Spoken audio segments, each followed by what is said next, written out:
this is Eva from Focus Machinery again. Today I'm going to introduce our screws packing machine. This packing machine is fully automatic. It's to pack the long screws which can up to be 150 millimeters in large carton. Each carton can up to be 30 kg per carton. The packing speed is about 2 boxes per minute. Now let me show you the details. Let's start from the elevator first. Since the beginning of the packing machine is to transport the product to the vibrating feeder. The worker put the very large hopper on this roller conveyor. City can up to be 1 turn in one go. Next conveyor is the 2 sets of vibrating feeder. This magnetic inclined conveyor is different from other common belt conveyor because as long as we start this conveyor, it uses the magnetic function to transport the screws. This is not a common wire because you can see the thickness of plate is very thick, and the wire is strong enough to handle the fasteners.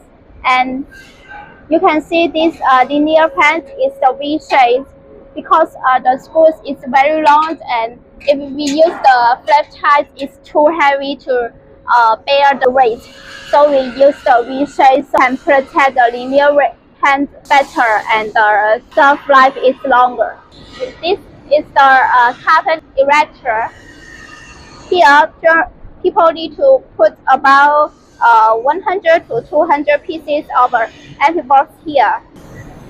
After the box erector, we come to the box filling machine. It drops the screws into this box after the wire, and then it keep go straight. You can see the packing situation is in the same direction, so it can pack more and it's safe. Okay, and the last step is the check wire.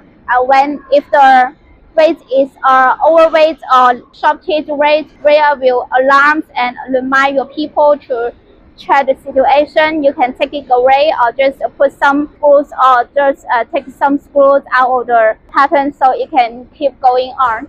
And the next station is the box filling machine. It's a very easy and simple machine. And the last station is the labeling machine. The label is on the sides of the carton. Let me show you the inside of the control box. This we call it VFD. Frequency inverter is to control the speed of each conveyor. So the speed of conveyor is variable, and this knob is to adjust the speed of the vibrating feeder, goes through vibrating feeder and the magnetic inclined conveyor.